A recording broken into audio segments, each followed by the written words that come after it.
Shri news మీ news. చరిత్ర ప్రసిద్ధిగాంచిన శ్రీ భద్రకాళి ఆలయంలో భద్రకాళి భద్రేశ్వరుల శ్రీ కళ్యాణ బ్రహ్మోత్సవాలు 7వ రోజుకు చేరుకున్నాయి. ఆర్యవైశ్య సంఘం ఆధ్వర్యంలో పట్టుబట్టలు, పువ్వులు, పండ్లు అమ్మవారికి ఆర్యవైశ్య పట్టణ సంఘం పట్టణ అధ్యక్షులు గుండా ప్రకాశ్రావు అమ్మవారికి సమర్పించారు.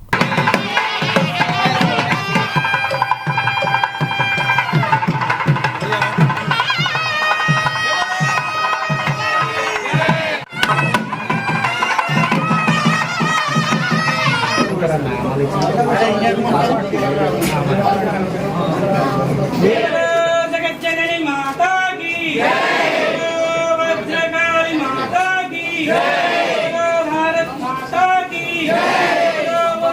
మాతా కీ భద్రకాళి మాతా కీ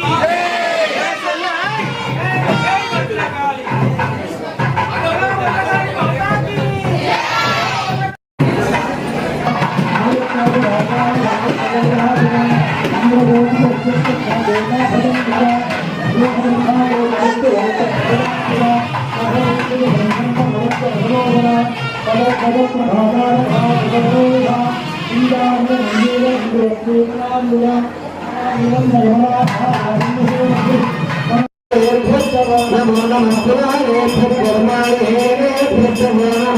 నమో నమో నిషంగిన విశుధిమదే కస్కరాణాం పదయే నమో నమో వంచదే పరివంచదే స్కాయూనాం పదయే నమో నమో నిషేదమే పరిచరాయారణ్యానాం పదయే నమో నమస్త్రకావిభ్యో నిఘాగో సద్భ్యో విష్ణునాం పదయే నమో నమో శ్రీమద్భ్యో తత్తంతరధ్వక్రగంతానాం పదయే నమో నమ ఉష్ణీషిణీ గిరిధరాయ. ఈ సందర్భంగా గుండా ప్రకాశ్రావు మాట్లాడుతూ 9వ తారీఖు నుంచి 20వ తారీఖు వరకు బ్రహ్మోత్సవాలు జరుగుతూ ఉన్నాయి. కోరిన కోరికలు తీర్చి కొంగు బంగారమై విరాజిల్లుతున్నటువంటి భక్తుల మనసులలో కొలువై ఉన్నటువంటి భద్రకాళి అమ్మవారు ఈ బ్రహ్మోత్సవాలు అత్యంత వైభవంగా జరుగుతున్నాయి. పట్టణ నలుమూలల నుంచే కాక చుట్టుపక్కల గ్రామాల నుంచి అనేక ప్రాంతాల నుంచి కూడా భక్తులు భక్తి శ్రద్ధలతో తరలి వస్తూ ఉన్నారు, తరలి వచ్చి తరిస్తూ ఉన్నారు. ముఖ్యంగా ఈ నెల 16వ తారీఖు ఈరోజు గురువారం అత్యంత ప్రతిష్టాత్మకంగా పట్టణ ఆర్యవైశ్య సంఘం ఈ కార్యక్రమాన్ని టేకప్ చేయటం, ఈరోజు ఆర్యవైశ్య సోదరిమణులందరినీ ఆహ్వానించడం జరిగింది. ఆర్యవైశ్య సోదరిమణులతో పాటు అన్ని కులాల వారు కూడా ఈ యొక్క కార్యక్రమంలో పాల్గొనాలని మేము కోరాం. పెద్ద ఎత్తున ప్రచారం కూడా చేశాం. దాని స్పందనగా ఇవాళ దాదాపు కొన్ని వేల మంది భక్తులు తండోపతండాలుగా ఈ దేవాలయానికి వచ్చి అమ్మవారి కార్యక్రమాలలో పాల్గొన్నారు. పొద్దుగాల అమ్మవారికి పట్టు వస్త్రాల సమర్పణ, ఆ తర్వాత అమ్మవారికి పూజ కార్యక్రమాలు, తర్వాత అభిషేకాలు, కుంకుమ పూజలు, ఒక హోమం, ఇవన్నీ కూడా శాస్త్రోక్తంగా వేద మంత్రాలలో జరిగినాయి. చాలామంది ఎంతో సంతోషపడ్డారు.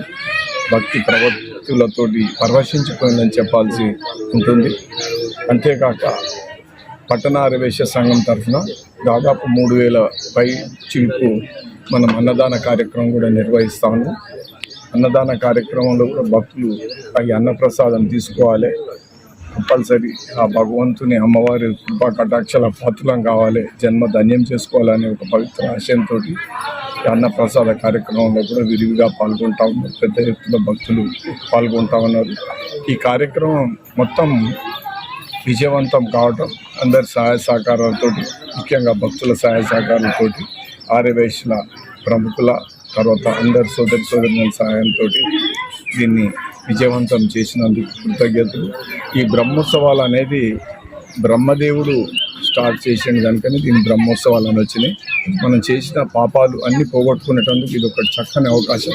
బ్రహ్మోత్సవాలలో ఎవరైతే పాల్గొంటారో ఆ దేవుళ్ళను వాళ్ళు పూజ చేస్తారో, స్మరిస్తారో వారి సర్వ పాపాలు దోష నివారణ అవుతుందని వేదాలలో చెప్పడం జరిగింది. అమ్మవారికి షోడశోపచార పూజ జరిపి అమ్మవారికి అభిషేకం, కుంకుమార్చన, గ్రహమకం, దుర్గాహోమం, లక్ష్మీ హోమాలు నిర్వహించాము.